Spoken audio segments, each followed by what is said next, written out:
Take your hand out of my pocket. I ain't got nothing belong to you. Take your hand out of my pocket. I ain't got nothing belong to you. When I first moved here to Minnesota, I was working construction industry, what we call non-union residential, doing roofing and siding, and also some drywall. They pretty much tell you to pay you by a day, and they don't pay you benefits. There was two of them where I didn't got paid. We finished a couple houses, and we tried to collect the money. And the guy said, well, I haven't got it. And I told the guy, okay, that's it. I mean, I can't keep working until you pay me those two houses. So they stop answering you the phone, you start chasing them for the money, and then suddenly they disappear. You know, and there you go. You got 2 weeks without pay, now they're gone. So you gotta figure out how you support your family. I do get a lot calls like that from people asking, hey, you know, I haven't gotten paid, and you know, this contractor, he disappeared on me, and it's a big problem because it's subcontracting.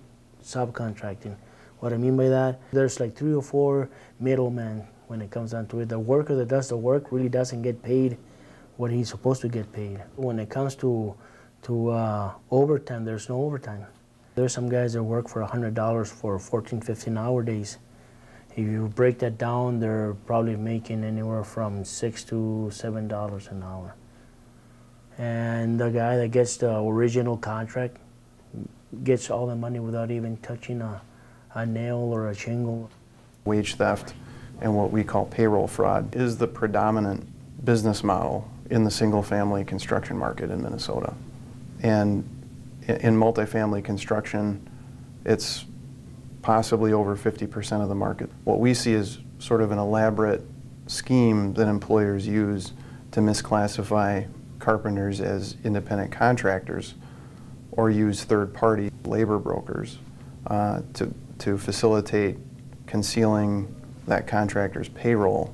The labor broker then pays either by cash or by individual check to the workers with no deductions made. That contractor argues, well, they're not my employees, they're the employees of this labor broker. The workers are being exploited in that scenario, no doubt about it. This is tax evasion. It's not paying federal and state income tax withholding, not paying work comp, not paying unemployment insurance premiums, not paying the workers the overtime wages to which they're entitled. All of those things taken together are depriving the insurance carriers and the workers of money that they're entitled to. And on the workers' end of it, you know, we think it's theft. It is a big issue, you know, in the construction. You know, we're talking about anywhere from roofing to carpentry to painting, sheetrocking. Those are the most common you'll see, you know, getting abused in this industry of ours. You know, it happens everywhere. The biggest proof that we have is actually the worker coming forward, saying, hey, this is what's happening. I did have a couple years an experience at that Target Center when they were roofing the Target Center. And unfortunately for the workers that were working at night, they were all Latinos, and they were getting paid different from the Caucasian workers during the day. Conditions they were working at with no lights, unsafe, and maybe some silica in the roofing paper that they were taking out there. And you know, we did manage to get some money for them. There were like 15, 20 that they came forward, and they did get their money that was owed to them. And it's kind of hard because we're asking the worker to come forward, and let's say he's owed $5,000, $10,000.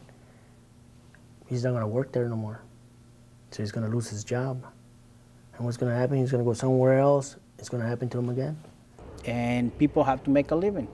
They prefer to go out there and get paid for less instead of begging for money or, you know, live from the government. They think that they don't have the rights, or that's the only choice that they have. You know, we got guys been here for 30 years and been working in those conditions. because they adapt. You know, they make the best of what they got.